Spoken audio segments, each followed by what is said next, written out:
विज्ञान से बल श्रेष्ठ है, क्योंकि एक बलवान मनुष्य 100 विद्वानों को डराता है। बलवान होने पर ही मनुष्य उठकर खड़ा होता है। उठने पर वह गुरु की सेवा करता है। सेवा करने से वह गुरु के पास बैठने लायक बनता है।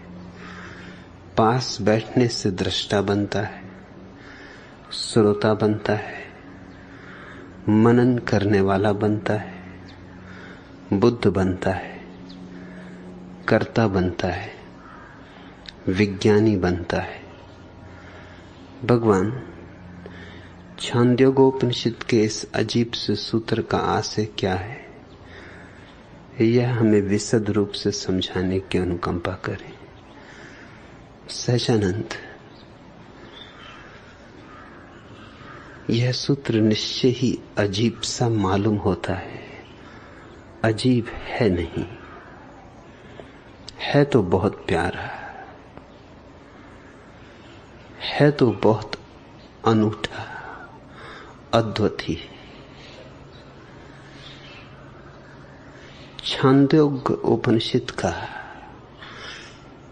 जैसे सारा छंद इसमें समा गया है, जैसे सारा हजार हजार फूलों से निचोड़कर कोई इत्र इकट्ठा करे, ऐसा यह सूत्र है। पर अजीब सा लगेगा,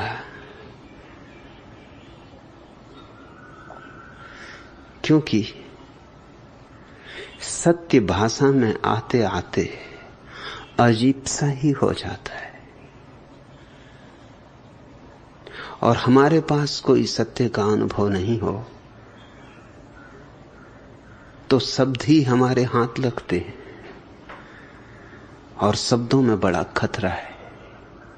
शब्द से ज्यादा खतरनाक कोई और चीज नहीं।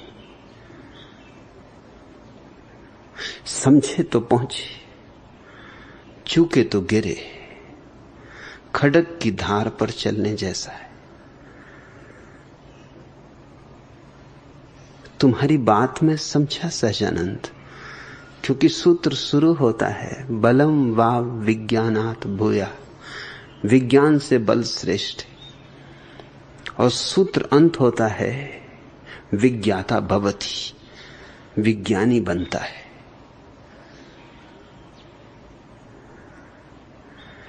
विज्ञान से बल श्रेष्ठ है, ऐसा प्रारंभ, फिर बल की महिमा और चर्चा, और अंततः बल लाता कहां है? विज्ञाता बनाता है। सो तुम उलझे होगे, सोचा होगा यह कैसी बात। फिर और भी बहुत बातें हैं जो चिंता पैदा करें, क्योंकि एक बलवान मनुष्य 100 विद्वानों को डराता है।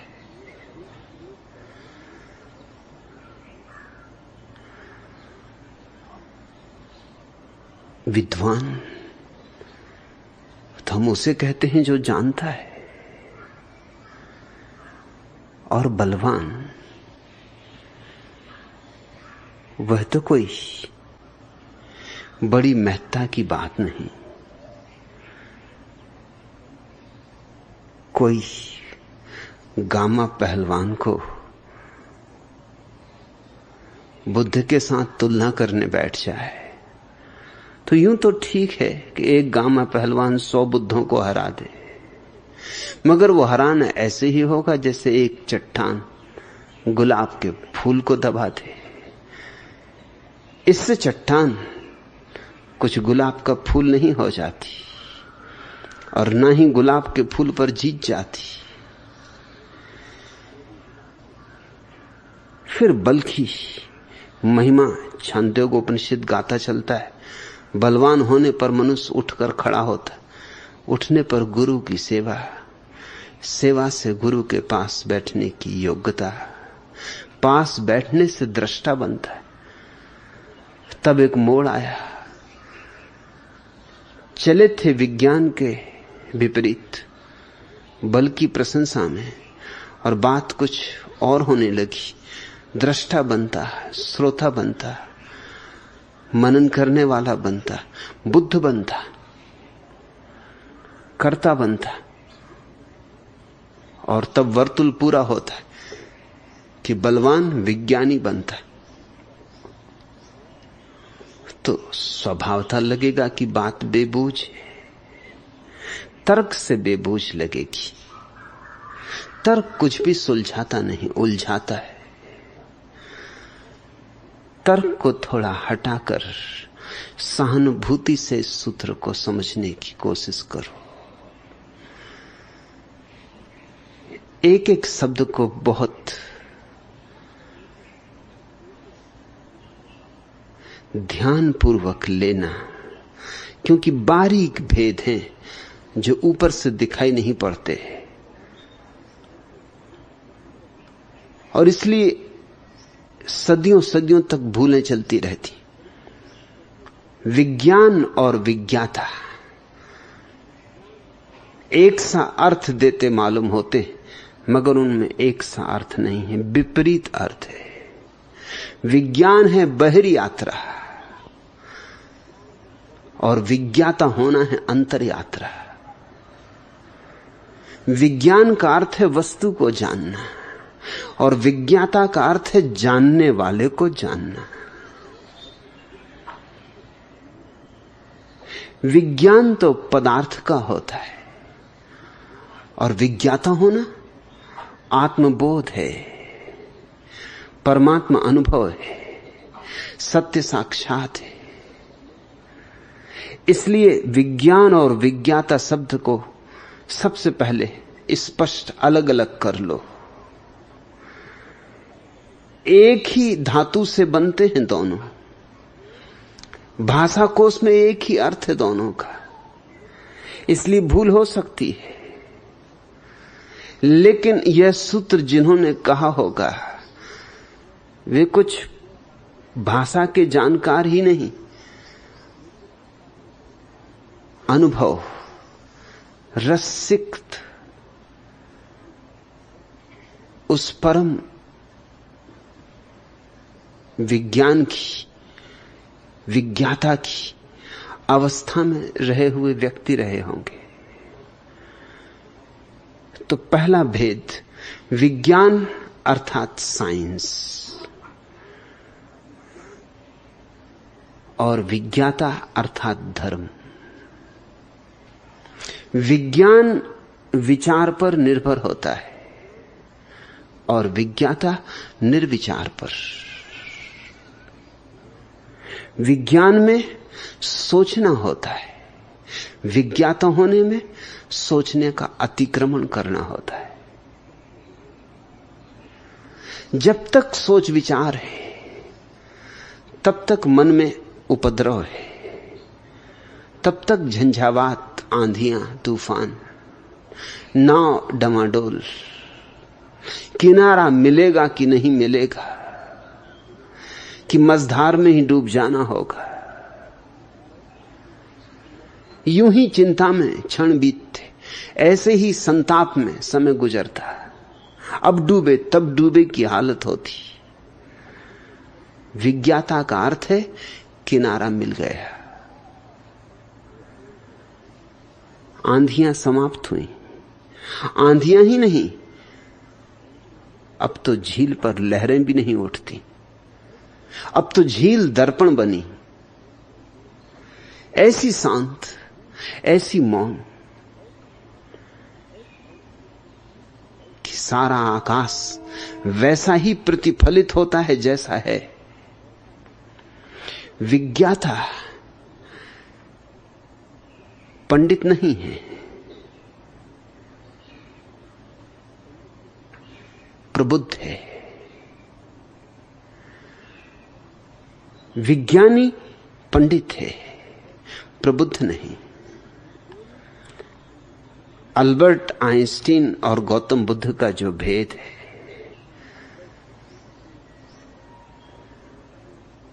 यूं तो अल्बर्ट आइंस्टीन पदार्थ के संबंध में जितना जानता है, गौतम बुद्ध नहीं जानते। अगर पदार्थ के ज्ञान के संबंध में ही परीक्षण होना हो तो आइंस्टीन ही जीतेगा। लेकिन अगर स्वयं के बोध के संबंध में कोई तुलना करनी हो तो आइंस्टीन कहीं भी तराजू पर नहीं बैठेगा। और अंततः वही निर्णायक है। मरते समय आइंस्टीन ने 2 दिन पूर्व ही कहा कि मेरा जीवन अकारथ गया, मैं व्यर्थ में उलझा रहा, मैंने उसे नहीं जाना जिसे जानना था। क्या जानना था? जानने वाले को पहले जानना था। अपने को ही न जाना और सब जानते रहे। घर में ही अंधेरा रहा और सारी दुनिया में दिवाली मनाते फिरे। घर में ही उत्सव न हुआ और बाहर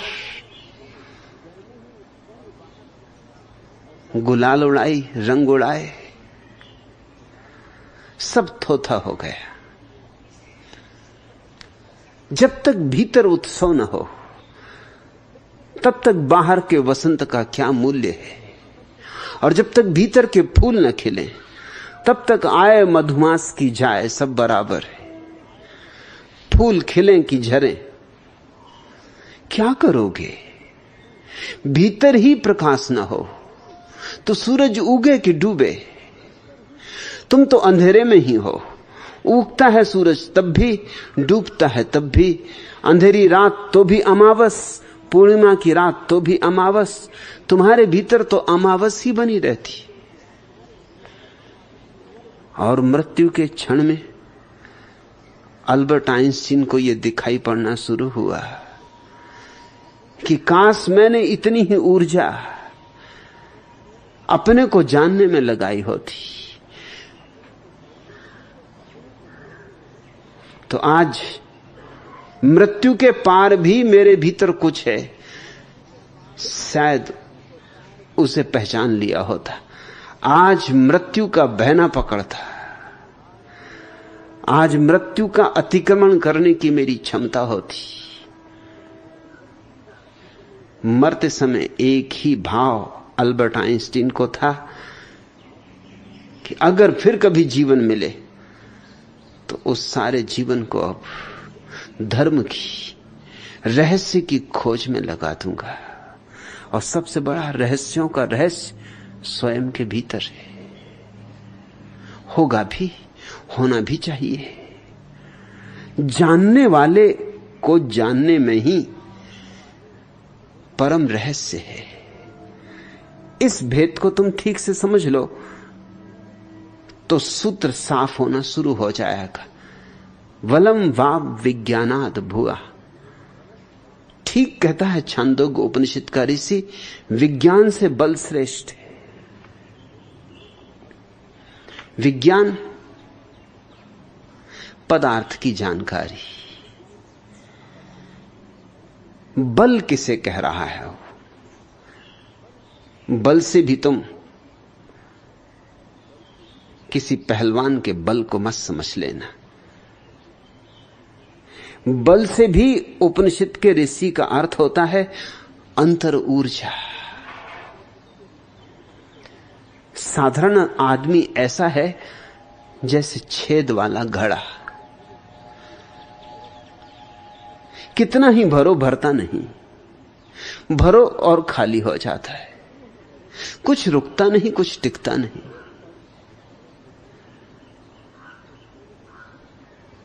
एक सूफी फकीर के पास एक युवक ने आके कहा कि बहुत बहुत संतों के पास गया हूं, लेकिन जिसकी तलाश है वो नहीं मिलता। अब आखिरी आपके द्वार पर दस्तक दी, बस हताश हो गया हूं। बहुत लोगों ने आपकी तरफ इशारा किया, बड़ी लंबी यात्रा करके, बड़े दूर देश से आता हूं, निराश न भेज देना। और ये मेरा अंतिम प्रयास है। कुछ होना हो तो हो जाए, न होना हो तो न हो। बस मैं हार गया हूं। उस फकीर ने कहा, जरूर होगा, क्यों नहीं होगा, लेकिन एक छोटी सी शर्त पूरी करनी पड़ेगी। शर्त बहुत छोटी है। उस युवक ने कहा, मैंने बड़ी बड़ी शर्तें पूरी की। किसी ने योग सिखाया, सिर के बल खड़ा किया तो खड़ा रहा। किसी ने मंत्र पढ़वाए तो वर्षों मंत्र दोहराता रहा। किसी ने उपवास करवाए तो उपवास किए, भूखा मरा। जिसने जो कहा वही किया। ऐसी कौन सी शर्त होगी जो मैंने पूरी नहीं की? तुम भी अपनी छोटी शर्त कह दो, जरूर पूरी करूंगा। उस फकीर ने कहा, ये सब बड़ी बड़ी बातें, ये मुझे नहीं करनी। बहुत छोटी शर्त है, अभी मैं कुएं पे पानी भरने जा रहा हूं, बस तू इतना करना कि जब मैं पानी भरूं तो बीच में बोलना मत, चुपचाप खड़े रहना। इतना अगर संयम तूने रख लिया तो बस बहुत है, फिर आगे का काम मैं संभाल लूंगा, इतना तू कर ले। उस युवक ने सोचा कि मैं भी किस आदमी के पास आ गया हूं। बड़े तंत्र साधे, मंत्र साधे, यंत्र साधे, और ये पागल मालूम होता है। ये कुएं पे पानी भरेगा तो भर मजे से, मेरा क्या बनता बिगड़ता है, मैं क्यों बोलूंगा। लेकिन उसे पता ना था, कुएं पे पानी भरना तो दूर, जब फकीर ने अपनी बाल्टी उठाई और रस्सी उठाई तभी उसके भीतर बड़े झंझावात उठने लगे। लेकिन अपने को संभाला, याद रखा कि उसने कहा कि बोल नहीं मत, मगर न रहा जाए। फिर भी अपने पे संयम रखा। पुराना संयमी था, लंबा अभ्यासी था। अपनी जवान को कस के पकड़े रहा, ओंठों को बंद रखा, इधर उधर देखा कि देखो ही मत, न देखोगे न प्रश्न उठेगा। और थोड़ी ही देर की बात है, कुएं पे फकीर पहुंचा, उसने बाल्टी में रस्सी बांधी। युवक यहां वहां देखे। फकीर ने कहा, यहां वहां देखने की जरूरत नहीं, जो मैं कर रहा हूं उसको देख और चुपचाप खड़ा रहे, बोलना मत, प्रश्न उठाना मत, इतनी शर्त तू पूरी कर देना, बाकी मैं सब कर लूंगा। युवक को देखना पड़ा, मगर उसकी बेचैनी तुम नहीं समझ सकते, उसकी मुसीबत तुम नहीं समझ सकते। जो देख रहा था उसे देख के बिना बोले रहा न जाता था। फकीर ने रस्सी बांधी, बाल्टी कुएं में डाली, बड़ा हिलाया डोलाया बाल्टी को, बड़ा शोरगुल मचाया कुएं में। पानी में डूबी रही बाल्टी तो भरी हुई मालूम पड़ी, फिर खींची तो खाली की खाली आई। फिर दोबारा डाली, संयम टूटने लगा युवक का। जब तीसरी बार बाल्टी डाली, युवक ने कहा, ठहरो, भाड़ में गया ब्रह्म ज्ञान। इस बाल्टी में पैंदी ही नहीं है और तुम पानी भरने चले हो। आखिर संयम की भी एक हद होती, कब तक साधूं। और ये संयम तो ऐसा है कि जन्म जन्म बीत जाएंगे, पानी भरने वाला नहीं, ये बाल्टी खाली रहने वाली है। और तुमने मुझसे वचन लिया है कि जब तक पानी न भर लूं बोलना मत। मैं तो बोलूंगा, और तुमसे कह देता हूं कि तुमसे क्या खाक मुझे मिलेगा। अभी तुम्हें खुद ही ये पता नहीं है कि बिना पैंदी की बाल्टी में पानी भरने चले हो, तुम क्या मुझे ब्रह्म ज्ञान दोगे। फकीर ने कहा, बात खत्म हो गई, नाता रिश्ता टूट गया, शर्त ही खत्म हो गई। जब तू छोटा सा भी काम पूरा ना कर सका,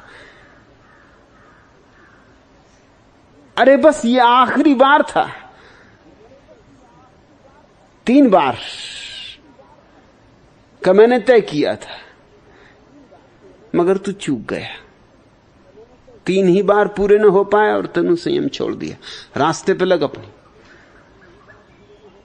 ऐसे आदमी से क्या होगा जिसमें इतना धीरज नहीं।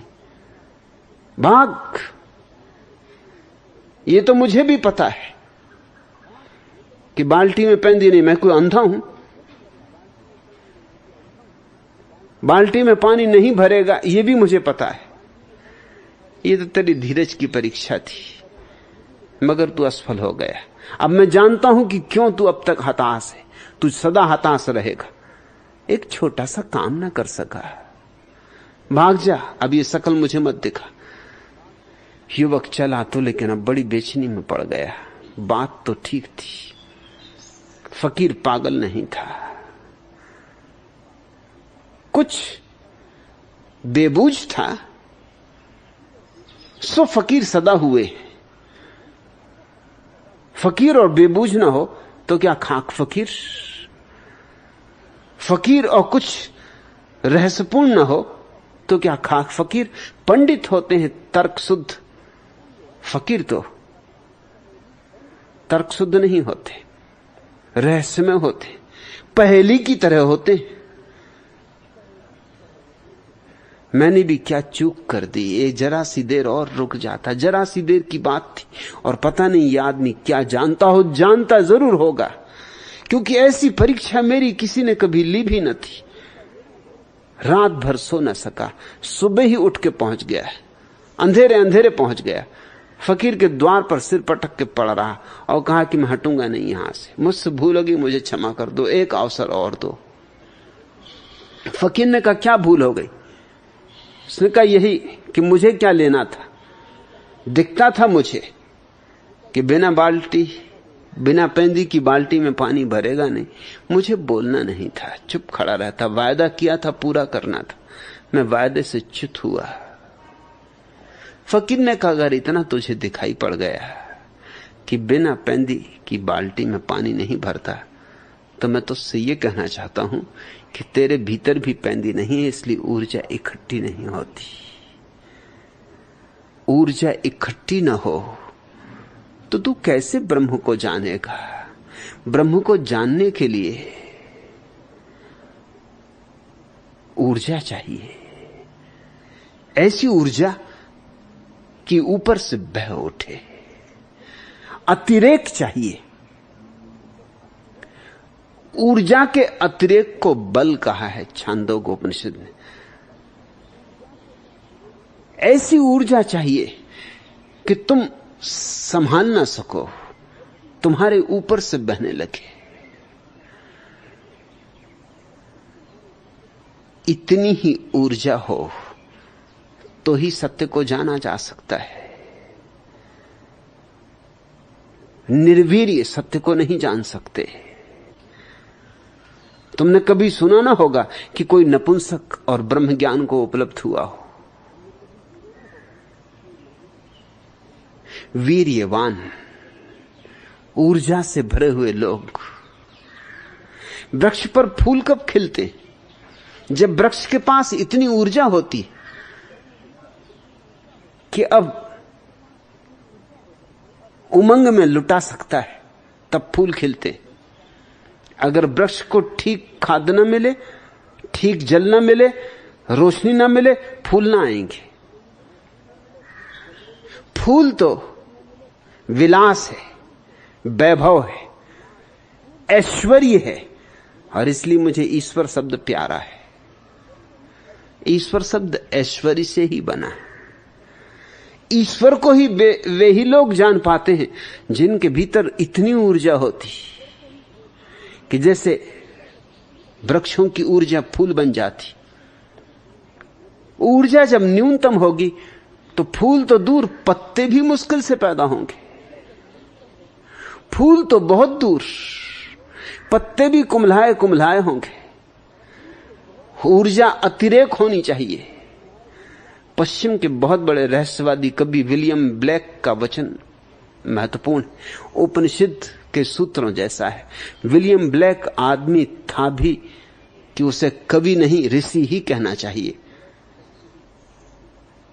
उसका सूत्र है एनर्जी इज डिलाइट। ऊर्जा ही आनंद है। पते की बात कही, ऊर्जा ही आनंद है। ऊर्जा की कमी ही दुख है। ऊर्जा की दीनता और क्षीणता ही पीड़ा है, नरक है। क्योंकि फूल खिलते नहीं, सुगंध बिखरती नहीं। जैसे दिए में तेल चुक जाए तो बाती बुझ जाए। दिए में तेल चाहिए, बाती चाहिए तो ज्योति जले, और जितना तेल हो उतनी ही प्रगाढ़ता से ज्योति जले। और तुमने एक खूबी की बात देखी, हवा आती, अंधड़ आता, छोटे मोटे दिए बुझ जाते, जंगल में लगी आग और भी धू धू करके जल उठती।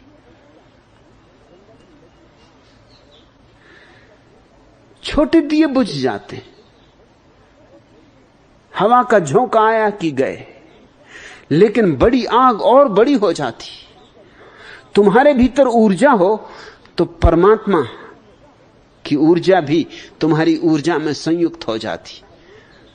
तुम्हारे जीवन में यूं आग लग जाती जैसे जंगल में आग लगी हो।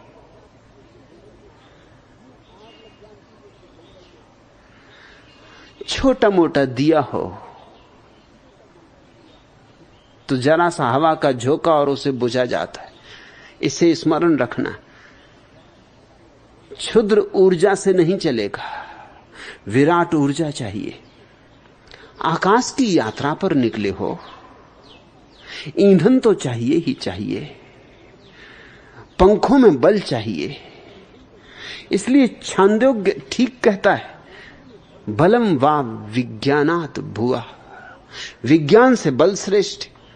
क्या करोगे जान के गणित, भूगोल, इतिहास? क्या करोगे जानकर भौतिकी, रसायन? इससे ज्यादा श्रेष्ठ है अपनी जीवन ऊर्जा को संग्रहित करना। जीवन ऊर्जा को ऐसे संग्रहित करना कि तुम एक सरोवर हो जाओ, लबालब भरे हुए। तुम में कोई छिद्र ना हो जिससे ऊर्जा बहे ना। तुम्हारा घड़ा जब पूरा भरा हो, ऐश्वर्य से भरा हो, तो ईश्वर को जानने की क्षमता है। मेरी बात लोगों को अखरती है क्योंकि लोग समझते नहीं, लेकिन मैं तुमसे फिर दोहरा के कहना चाहता हूं कि ईश्वर को जानना इस जगत में सबसे बड़ा विलास है। ये धन का विलास कुछ भी नहीं, ये पद का विलास कुछ भी नहीं। ईश्वर को जानना सबसे बड़ा विलास है, क्योंकि वह परम ऐश्वर्य की अनुभूति है। और उस परम ऐश्वर्य की अनुभूति के लिए पहले तुम्हें ऊर्जा को बचाना होगा, संग्रहित करना होगा। और तुम व्यर्थ गंवा रहे हो। तुम्हारी 99% ऊर्जा कचरे घर में जा रही। फूल उगे तो कैसे उगे, ज्योति जगे तो कैसे जगे। नृत्य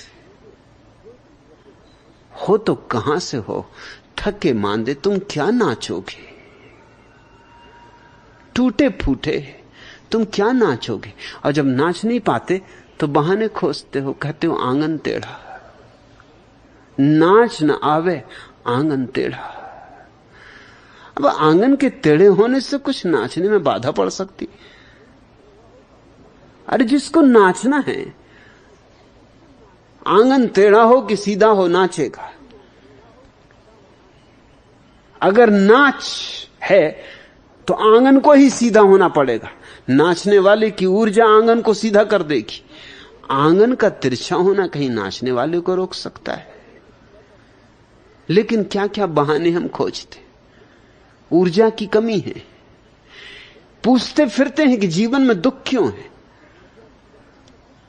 दुख का कारण सिर्फ इतना है कि सुख होता है ऊर्जा के अतिरेक से, महा अतिरेक से आनंद होता है। और तुम्हारे जीवन में बूंद बूंद कर सब चुका जा रहा है। और ख्याल रखना, बूंद बूंद गिरता है, लेकिन गागर ही नहीं, सागर भी खाली हो जाता है बूंद बूंद गिरता रहे, तुमसे अलग होता रहे, बूंद बूंद टपकती रहे तो गागर तो खाली होगी ही, सागर भी खाली हो जाता है। और तुम किस किस तरह से अपनी ऊर्जा को व्यर्थ कर रहे हो।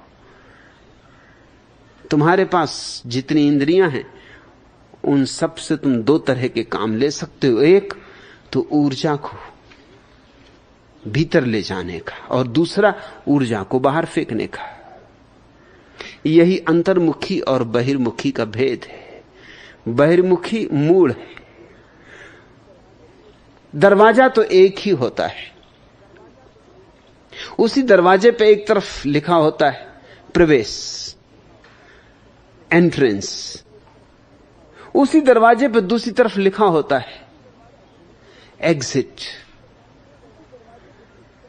उसी से तुम भीतर आते, उसी से बाहर जाते, कोई दो दरवाजों की जरूरत नहीं होती।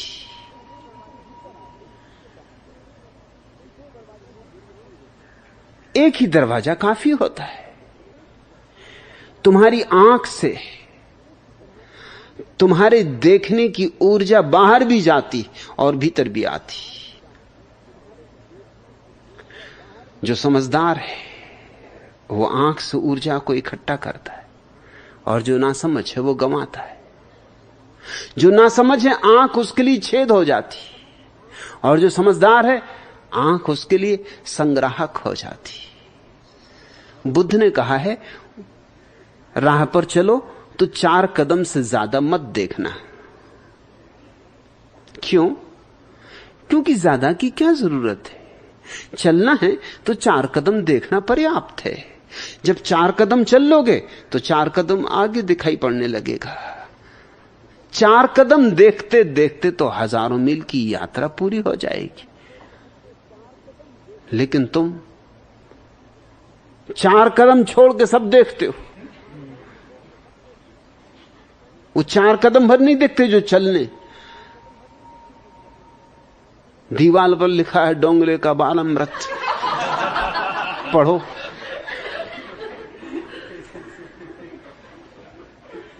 इधर फिल्म का पोस्टर लगा है, पढ़ो। इधर कोई खोंचे वाला खड़ा है,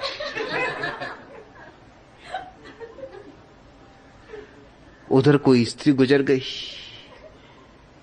इधर किसी छल छबीले ने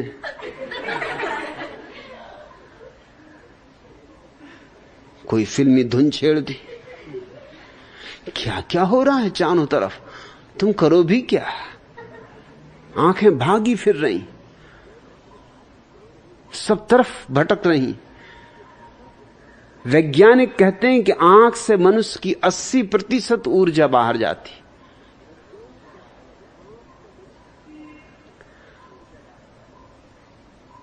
फिर कान भी वही कर रहे हैं। तुम क्या सुनते हो? गलत हो तो जल्दी सुनते हो, ठीक हो तो सुनते ही नहीं। अरे ठीक में क्या रखा है?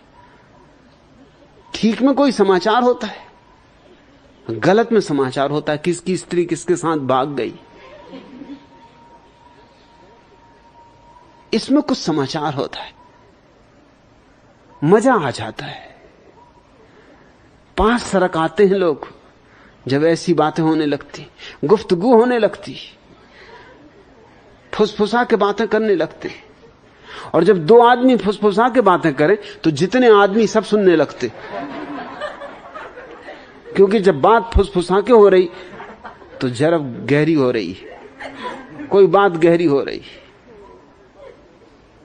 जिस बात को सबको सुनाना हो फुसफुसा के कहना, किसी के कान में कह देना और उससे यह भी कह देना कि भैया किसी को बताना मत, कि कसम है तुम्हें मेरी अगर किसी को बताओ। बस वो बात पूरे गांव में पहुंच जाएगी, वो हर एक के कान में पहुंच जाएगी। कचरा सुन रहे हो, कचरा देख रहे हो, कचरा पढ़ रहे हो, और फिर कहते हो दुख क्यों है। कचरा खा रहे हो, कचरा पी रहे हो, तुमसे शुद्ध जल न पिया जाएगा, कोका कोला चाहिए।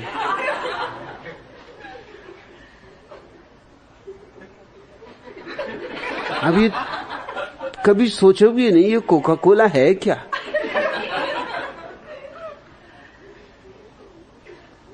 इसमें है क्या? मगर सारी दुनिया पी रही, और अखबारों में बड़े बड़े पोस्टर छपे हुए।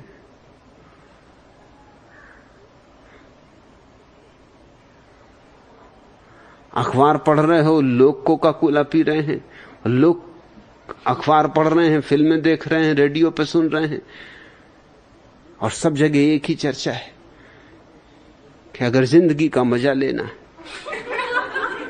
तो कोका कोला के बिना नहीं। Live a little heart, Sippa gold spot. नहीं तो जिंदगी बेकार गई, किसी काम ना आई।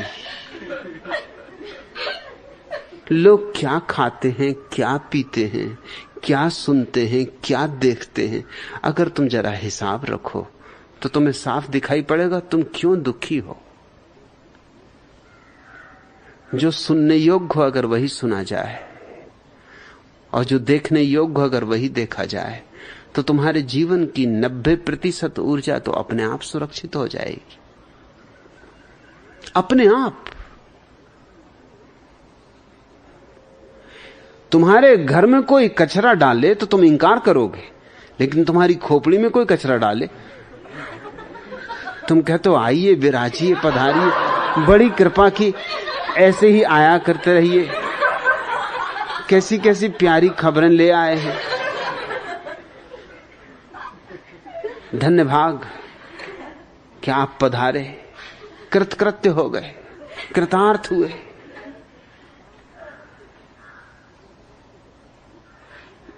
फिल्में देखने जा रहे हो जिनमें सिवाय हंगामे के और कुछ भी नहीं, पैसे भी खर्च करोगे, टिकट खरीदने धक्के मुक्के भी खाओगे, पिटोगे कुटोगे भी, मगर लोगों ने तय कर रखा है 100 जूते खाएं, तमाशा घुस के देख। और मजा यह है कि जब तुम 100 जूते खा रहे तो तमाशा दूसरे देख रहे हैं, और तमाशा ही क्या है, जब तुम पे जूते पड़ रहे हैं वो तमाशा देख रहे हैं, जब उन पे जूते पड़ रहे हैं तुम तमाशा देख रहे हो, और तमाशा ही क्या है। छांदोग जिस बल की बात कर रहा है वह वही ऊर्जा है जिसको ब्लैक ने कहा अतिरेक ऊर्जा का आनंद है, जिसको बुद्ध ने कहा ऊर्जावान बनो। शक्ति को भीतर सरोवर बनने दो। ये खाली घड़ा शोभा नहीं देता। इस खाली गले को लेकर तुम परमात्मा के द्वार पर भी जाओगे तो क्या मुंह दिखाओगे? कम से कम घड़ा तो भरा हो। इसलिए हमारे देश में पूर्ण कलश स्वागत का प्रतीक बना। भरा हुआ कलश स्वागत का प्रतीक हो गया। लेकिन ये भीतर के भरे कलश की ही सूचना है।